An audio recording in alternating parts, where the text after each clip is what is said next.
Hello, everyone, and welcome to episode 2 of the Build Your Purpose podcast, the podcast that will inspire you to fulfill your own ambitions with lessons from those leading purposeful lives. This week, we're joined by a very special guest who found her purpose in building a business that blends her love for animals and her desire to help the world. After leaving a successful career in the city, our guest this week created Bearkind, a business that is directly impacting conservation efforts at the sharp edge of species extinction. Lucy Jeffrey, welcome to the Build Your Purpose podcast. Hi, Tom. Yeah, thanks so much for having me. No, thanks so much for taking the time. I know how busy you must be, and we're going to dive straight in by asking you the question that we ask all guests on the Build Your Purpose podcast, and that's with the intention of finding out what it is that's driving you by asking you, Lucy Jeffrey, what is your purpose? It's such a big question, isn't it? Yeah. Yeah, and it's a good one. And I think really it is, you hit the nail on the head with the introduction. It is looking at building a business in a much more purposeful way. Like I love business. I think it's really interesting. I really enjoy it. I think it's incredibly fulfilling being able to build something from scratch to something that can sustain me and my family in terms of like our lifestyle, but also employ people and give them the lifestyle that they want as well. So I find that very fulfilling. But on the flip side, you've got the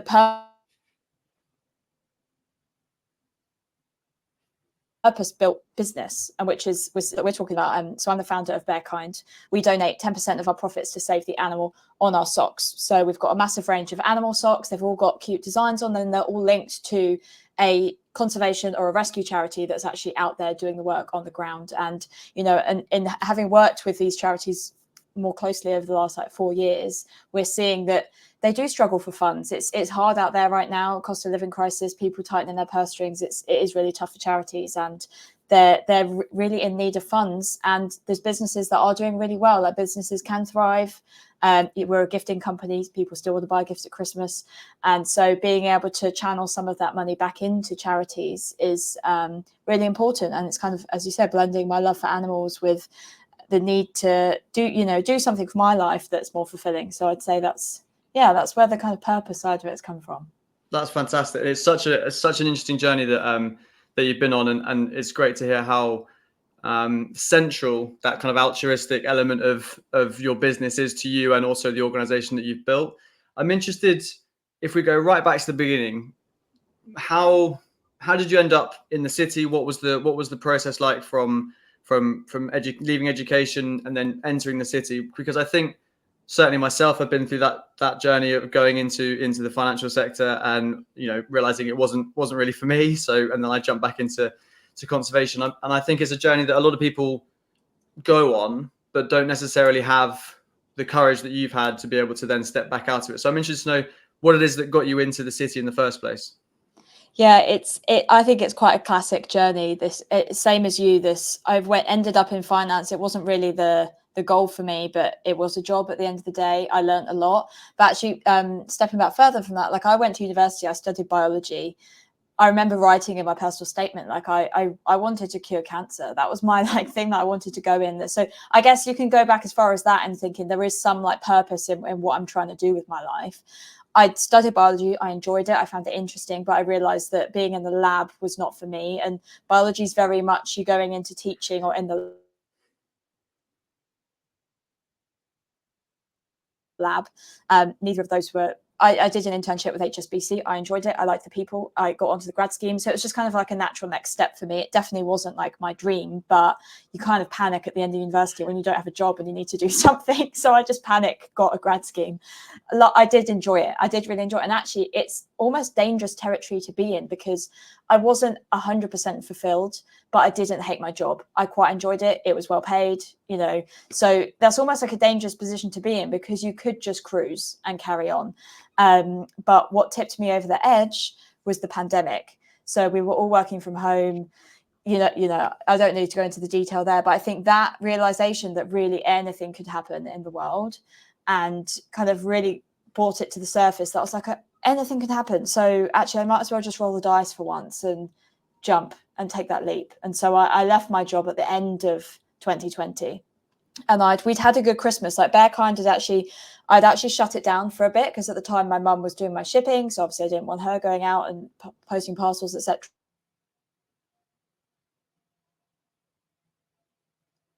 the world right now. But we had like an amazing boost because of the pandemic. A lot of digital online businesses did quite well in that time. So we actually sold out of stock, and then I quit my job. So I had no income at that point on the business because we were out of stock, but I had seen the potential, and I decided to roll the dice, and I haven't looked back. It was definitely the right decision. Even if it fails now, it was the right decision to have done this, like this, have had this journey. Yeah. I'm sure it went well from what I've seen. It's such a brilliant brand. I'm interested to ask you something you mentioned there right at the beginning, talking about your studies in biology, that your ambition as when you're younger was to cure cancer. It's such a huge statement, and obviously it speaks to the confidence that you have in yourself. Is that something that you think is intrinsic within you, that you have this drive and this determination and this kind of self-confidence to go and set these grand goals of curing cancer, or now setting up a great business? Is it intrinsic within you, or have you learned that along the way? Oh, we're getting into like a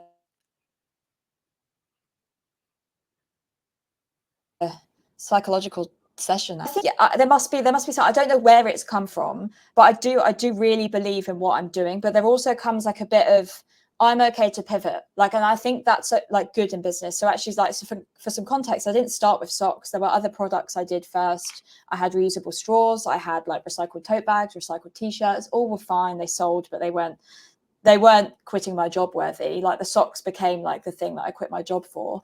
So I think it's realizing that none of this is failure. Like, I haven't cured cancer. I don't see that as a failure. I just saw it as like, that's what I was pursuing at that time. I got a degree. I had an amazing time at university. I learned a lot.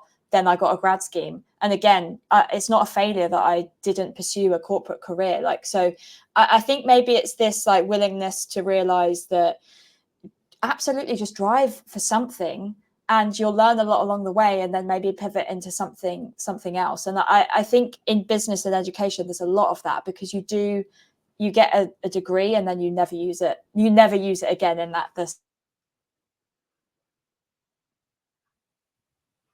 sense of I've never done biology again, but a job. So I think it's that belief that you can test all these things out, and none of it I don't necessarily believe in failure, if that makes sense. And I think that risk attitude helps when it becomes to running a business. Yeah, no, I absolutely agree that failure is not something to back away from. I saw a quote yesterday from Richard Branson saying, "Show me someone that's never failed, and I'll show you someone that's never tried." And I think that's such an important part of pursuing your own purpose, and whether it's, as you say, building a business, or if it's within the industry you're already in. If you're in financial services or you're in education, you don't have to rewrite the book, but it's about having the confidence to go and try something new and get a new qualification, or push on, which I think is so important. Yeah. And actually, in reading, just mentioning Richard Branson, I'm probably quite late to the party on this one, but I've read his first autobiography recently. I just hadn't got around to reading it, and it's incredible. For if anyone that hasn't read it, is so inspirational. He's like, and I'd say he's gone through quite a lot of like massive ups and downs on business. It's fascinating to read. Yeah, no, I absolutely agree with you that, we'll come on to it later about book recommendations, but certainly he's on my list of authors to learn from, particularly within this context. And within this context, obviously, of building businesses, but also then having a career in your own right in financial services, which, for a very large company, and obviously the workload that comes with that. And you said you started started your own business while still having that job.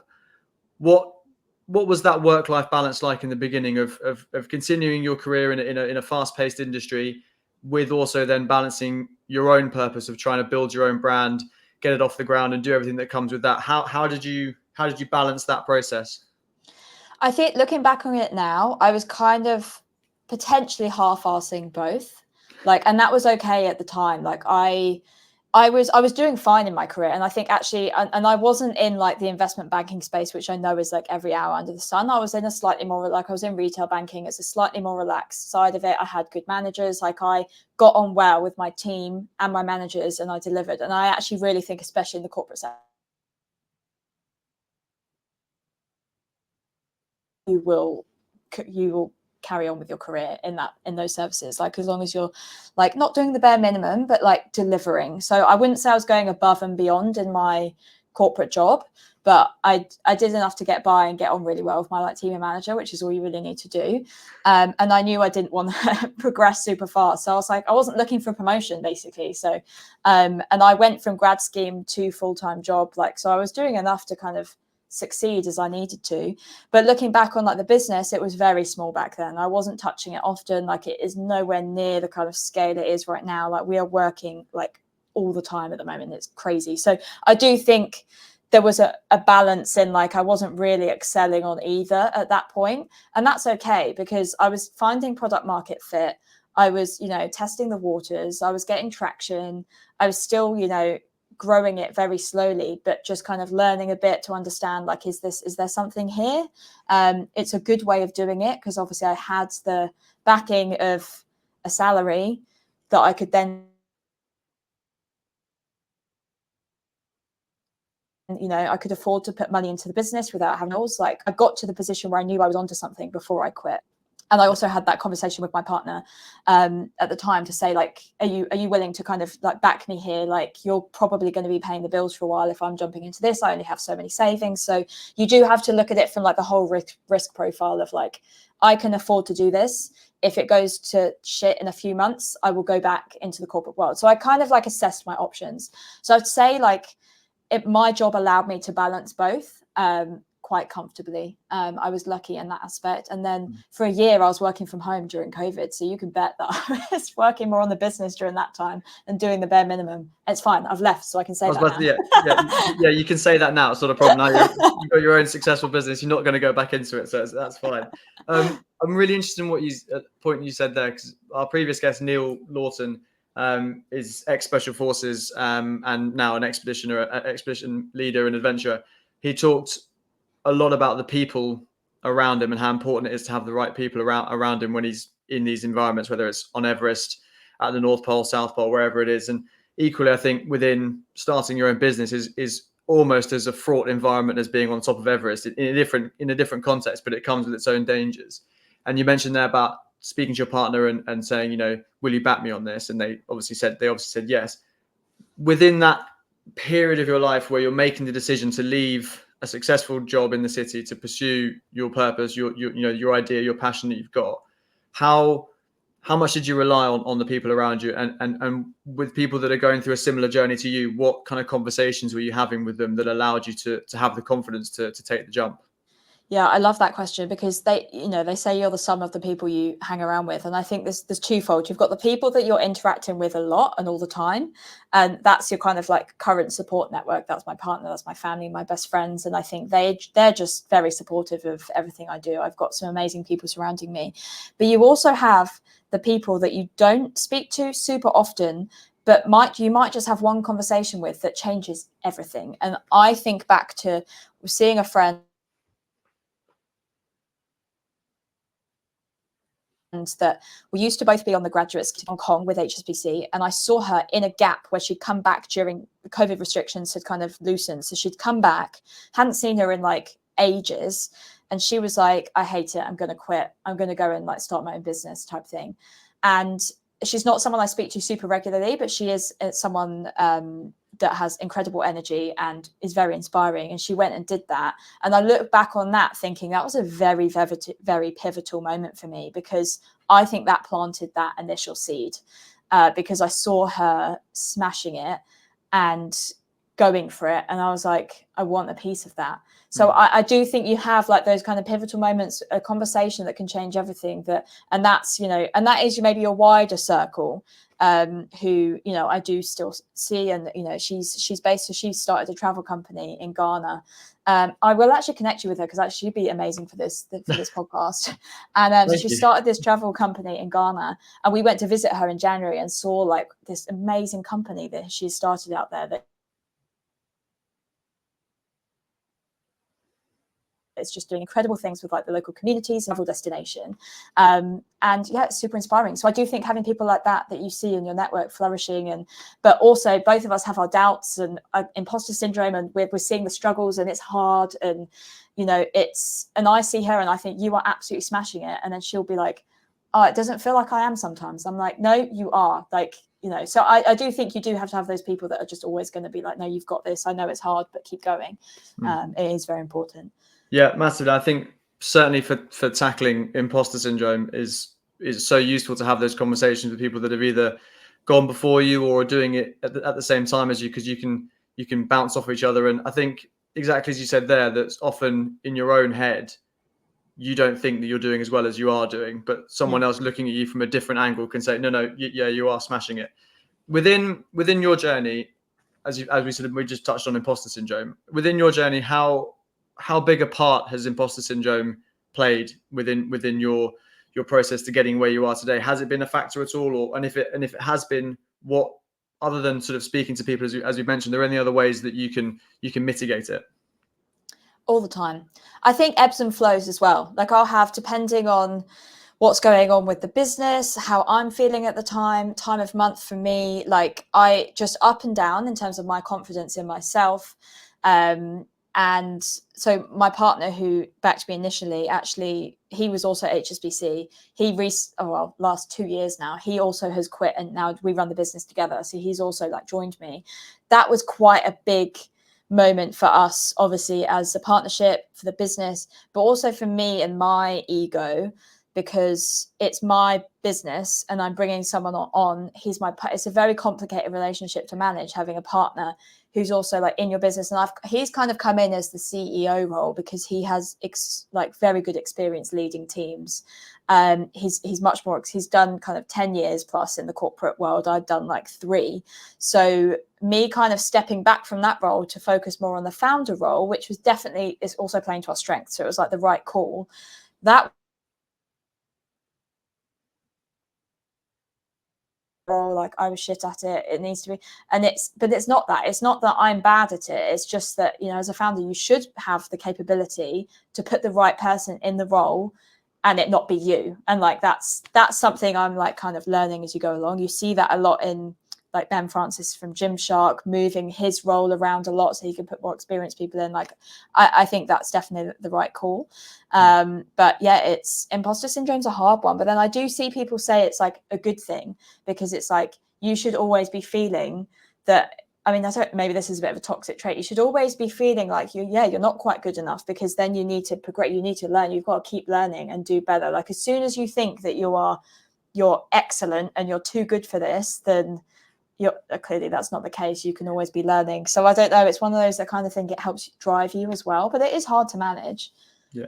Yeah, definitely. It's really hard to manage. I think everyone struggles in their own way. And I had a conversation with one of the players I used to coach, young, he's 17, 18, and he had what was essentially imposter syndrome, but also coupled with a huge amount of pressure on himself because he didn't think he was good enough, or he should be doing this or should be doing that.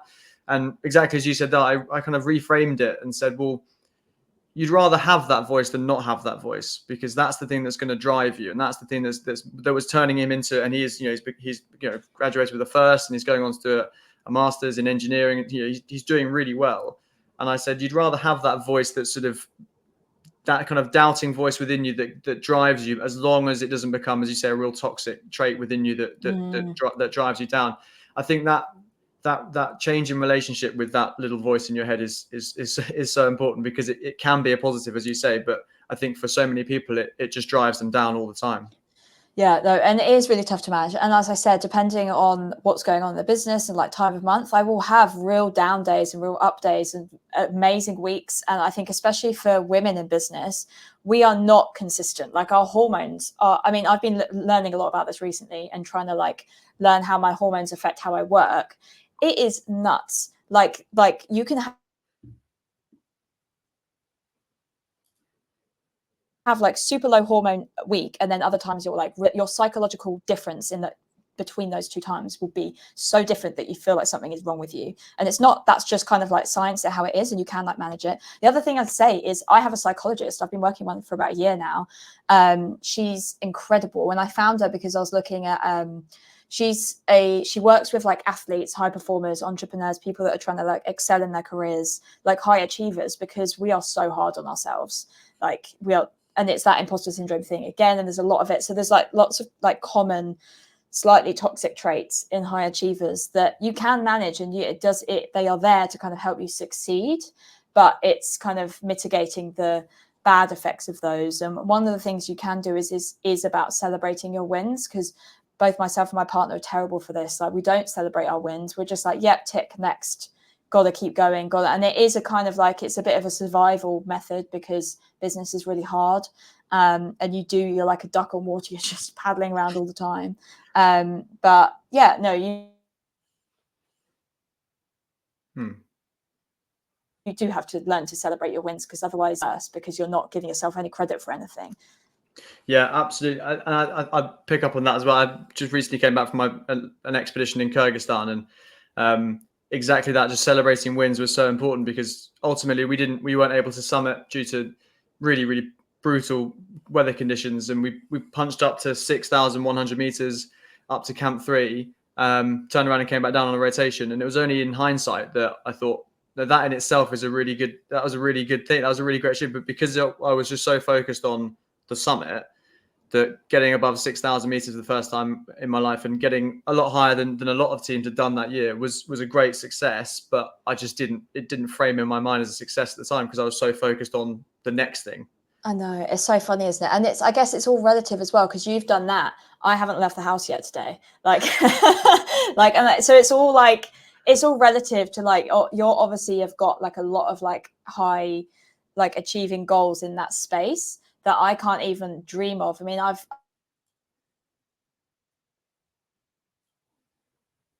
got other I've got like a race in December. We would have been talking about it because it's for David Shepherd Wildlife Foundation. So I was meant to be doing it. It's a 25K, which is the longest I've ever run. I was meant to do it in May, but I was injured. So that was like, for me, it was horrendous. But actually it was a massive win for me to actually not race, because normally I would have gone and done it and made myself more injured. But I really had I dropped out the week of, I really left it to the last minute. So I'm racing again in October instead.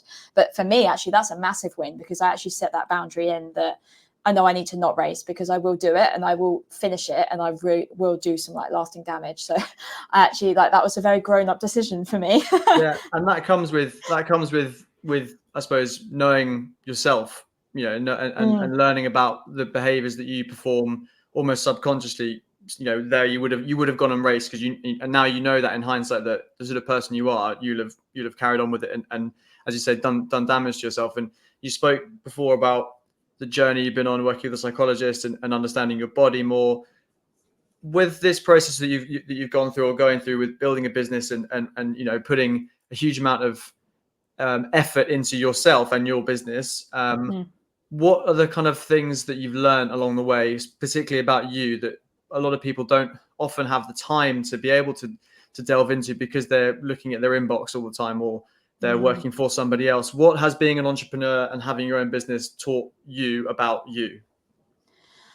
Yeah, it's a good question. I think, and that level of self-awareness about how you work, which includes mentally and physically. So kind of working with your body and your energy in that day makes a massive difference, because when you have the ultimate flexibility I work whenever I want, I am my own boss. It ends up I work way more than I ever did in the corporate job, and that's one, because I love it, two, because our household literally relies on it, this is our future. So there's kind of a panic mode there. But I think it's just so important to realize that, it could be very easy to sit on your emails all day, but it's having that kind of hindsight to step back for a minute and look at the business and what it really needs in that lot of time. The two of us, we have a separate psychologist that we work with, the two of us, as a partnership, to work, one, because it is genuinely quite hard to work with your partner, setting those boundaries, but two, you do need to really play into your strengths and work out your roles. And defining your roles in the business is one of the most important things that has really helped, especially me, because Andy's role was quite clear, because he came in, he's managing the team, he's very finance heavy background, so he's really kind of led on that side of the business. I was floundering a bit, because I was I'm a founder, what does that even mean? Sure, I'm the face of the business, and I can do a podcast here and there and then try and get my face on this and that, but what does that even mean? I just feel it's just fluffy, fun things to be doing. I'm not actually working. So I punish myself by spending as much time on my laptop as possible, looking at emails and trying to do busy work that wasn't actually what the business needed. So what's happened now is through working with the psychologist, we've defined the roles a lot more. I am now founder and creative director. And what that means is I'm really good at generating ideas and coming up. I've got a vision for where I want to take this company and where I want to take like each campaign. So I will go and I'll sit and I'll spend like 2 hours away from my laptop and brainstorm just loads of ideas about like campaigns for sock launches we've got coming up, or sustainability messaging we need to go after, or I'll be given a website page from our website and they'll say we need to change a few things, and I'll just time away from laptop and I'll just write loads and loads of pages, and then I'll type it all up and present it back to the team, and then they'll have direction. And this is honestly, I've been running the business full time for like four years now, and this is in the last month is when I've started working properly in this way, and it's been an absolute game changer. And it's because we've realized where my value is in the business, how that is defined in a role. So we've like packaged it up nicely in this like creative director role, so it makes sense to me and the team, but it's also like playing into my strengths and giving myself the space to realize that going and lying on my bedroom floor with a piece of paper and a pen is actually really valuable work compared to answering emails. And it's just this, do you know what I think it is? I think society has trained us that being chained to a desk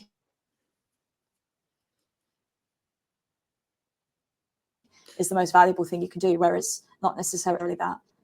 Yeah, no, absolutely. I'm completely with you. I think you've hit the nail on the head there about redefining what success and what success in your day looks like. You know, as you say, most people would think that being chained to your desk for 8 hours a day doing the inbox is a successful day, but you've redefined the parameters to be able to then think that actually success and adding value to yourself and the brand is doing something that would maybe be considered by, you know, people in the corporate world as not a successful use of time, because you're delving into the creative side of the business and giving yourself that space, which I think personally a lot of people could benefit from, because having that time to introspect and think about what it is you're doing and how you're adding value to yourself or the situation you're in doesn't necessarily look like being chained to the desk. It's something completely different, which I think is a great lesson that I think we can all learn from your journey of being an entrepreneur.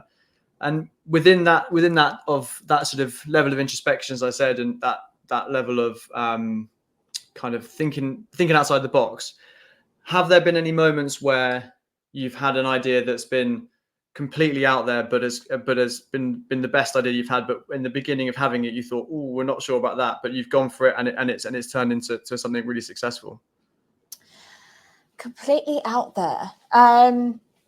I mean, I guess the socks themselves, although they're not so out, it's not so crazy, but like that was, the business started with straws, right? So my product was like reusable stainless steel straws. It was at the time that everyone was trying to reduce single-use plastic. It was a massive thing. The EU had brought in like single-use plastic laws and things like that.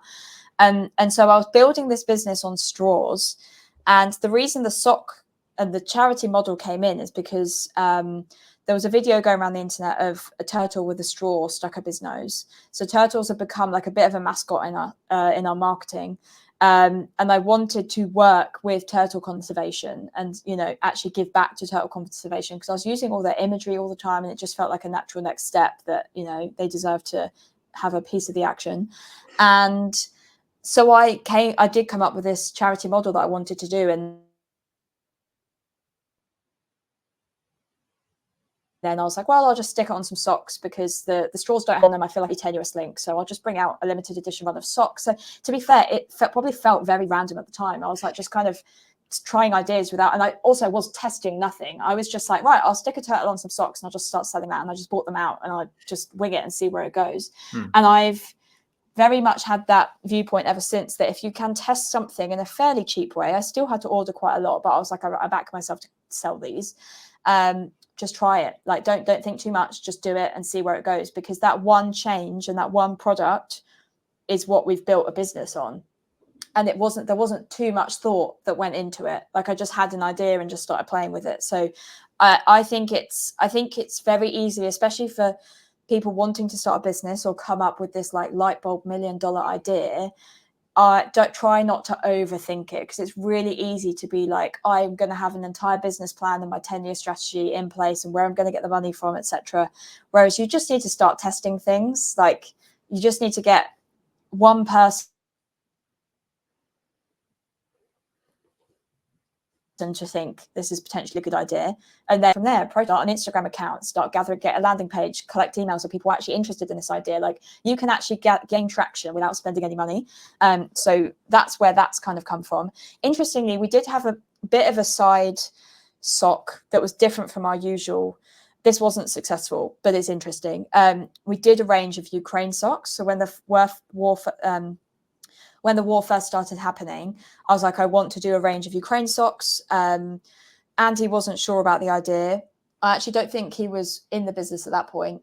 No, he was in the business, but he wasn't so sure on it. But I was like, I think it's a good idea. Like, we'll manufacture them in Ukraine. We found a factory that actually a factory had found us that wanted to work with us. So I was like, great. So we can support their economy. We donated 100% of profits to a charity that was working with Ukraine at the time. And they did not sell super well for us. I loved the idea of it, and I really wanted to support them. And I'm glad we did. We sold out, and we still donated all the money. But I think I've realized that, one, we're not a very political company. Animals are a very safe avenue for us, and it's because it was all animals in the one political kind of sock that people just didn't understand it. And sadly, in promoting it, especially on Facebook, we got a lot of hate for it. Sadly, I think the internet is just not ready for that kind of thing yet. So animals is a safe bet. We don't get much hate for that. It's such a great point. That you'll often, when you try new things, sometimes there'll be the first people that will speak up are often the people that are telling you that they don't like it, or that it's not something that they enjoy, and having the courage to just say, okay, we tried it, as we spoke about earlier with the concept around failure, and tried it. It didn't land as well as you'd like, but you still managed to sell them, or there's still success within it. But there's no shame in trying to do something. And I think one thing I really want to pick up with you on is that level of how central altruism is to you and your business. There you're looking at how to help a situation that's completely different to wildlife conservation, which is at the core of Bearkind. But you see a conflict in another part of the world that's not to do with pangolin conservation or turtles with plastic pollution injuries, but you saw it and you wanted to dive straight in and try and help. Is that something that you think is completely core to who you are, and therefore who Bearkind have become as well? Yeah, I think so. Like, I mean, when I wasn't really sure what to do with my career, so like Bearkind was still a thing. I didn't quite have. No, I think I would have had like the first socks. So I was doing something slightly charity based there, but I was still trying to work out if I was going to quit or I was going to go and work for another company. Like, I was still not really sure what to do with my career. So I was looking at working for charities, or, I'd love to set up my own like animal sanctuary one day. Like, I feel very passionate. Like, I have a rescue rabbit. I feel very passionate about how rabbits are very, very mistreated as pets in this country. Like, I think but it all comes back to animals. I think that's what I'm always going to find most upsetting, is we're as humans are the ones causing most of the things are facing, and I think we could be also the solution to the problem. And I think business is a very, very powerful way of bringing more money and also awareness back to these animals. I mean, I'll give you an example. If you think how many items, I mean, look, I've got a bottle with animals on it. There's so many things in this room that are animals. I've got a piggy bank. Like, there's so much. Imagine if all of them actually did donate money back to a cause that helped the animal that they are actually using. Like, that would be insane. So, like, animals are so integral to everything. They are everywhere. We, as a human race, we genuinely do love them, but it's just a shame that they're so affected by our like actions, whether we're on purpose or not. I think the general population are not trying to hurt animals, but obviously us being here is hurting them by proxy. So I think, I don't know, I really believe that this business model, because I'm just trying to prove that it works. Like, I'm trying to show that we can grow and scale a profitable business and still help charity. Yeah, I think it's such an It important doesn't have point. to be one or the other. Mm. Yeah, it's such an important point, and it's a huge part of the work that I'm doing at the moment at DSWF is looking at how businesses can interact with charities, but also how charities can interact with businesses, and what the reciprocal value is on that relationship. Because when you look at it objectively, the whole scale of the UN Sustainable Development Goals, there's something like a $1.6 trillion funding gap needed to hit those targets by 2030 and then 2050. And obviously at the moment, if there's a $1.6 trillion funding gap, it means there's not enough investment going into it. And the main bodies of investment are coming from philanthropic avenues, and then governments trying to do the right thing with the US Fish and Wildlife Services, or USAID, or the UK's work with DEFRA and the Counter Illegal Wildlife Trade Fund. Within that, though, there's so much scope for businesses to do so much more with charities, and vice versa. And so I'm interested, because it's so prominent in your business model and how you guys operate.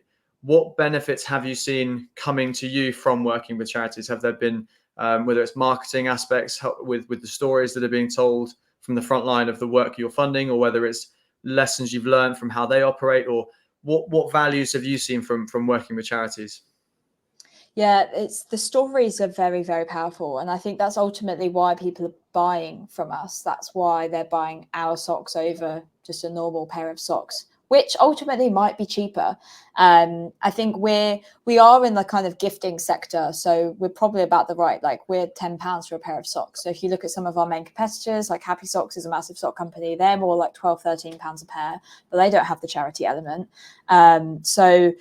But then you could go to the supermarket or the high street and find like a pack of socks for like a lot less. So it is in that kind of like gifting market. So it does help with the kind of storytelling and like the marketing of the product. And generally, our customers come to bat for us. Like they are like very supportive of what we're doing. They really believe, like, I think the amount of loyalty we create for our customers is kind of testament to the product and that business model. And people just generally, I think having that kind of entrepreneur on the face of the business, people are more inclined to like want to support us versus maybe like a faceless brand. And it is the kind of movement of like support smaller businesses, like, the kind of the power of small businesses, like trying to help the economy thrive and things like that. So it has really helped. And I think just doing business in this way and trying to do the right thing at every step we take just compounds. We've become B Corp certified. We got that last year. So that kind of adds to the kind of halo of trust around our brand. I've took investment from my university a few years ago, and I think they stood up and noticed us, or I guess it would have just been me at that point, because of this model that I'm trying to push as well. Like, it's not just socks. There is so much more to it. And I just want to basically double down in that and keep going and, visit the charities more. We do go and see them. We volunteer with them, like really trying to bring the story to the forefront a lot more. And I guess an interesting conflicting view that and if we do it, we'll be on Facebook because that's where all the keyboard warriors lurk. But it's generally on ads, people will be saying like, why only 10%? Why not more? And I'd say to that, and there are businesses that will donate a lot more of their profits, but I would say it's very, very, very hard to do that. Like we've got wages to pay. Like we are like operating kind of like sailing with the wind at the moment. Like it's very hard to donate such a high percent. And since we became VAT registered, suddenly 20% of our revenue is being taxed, which I agree with. But it is very hard as a small business. So I think for us to be able to grow, it has to be a sustainable business model. Otherwise, we are dead in the water and then we're donating nothing. Yeah. So I think I'm open to increasing it maybe one day, but when we're at the current stage of we are a growing business, we're really trying to survive at the moment. It's not sustainable to increase that, but we still donate more every year because we are growing. That's the beauty of it. So I think that the charities that stick with us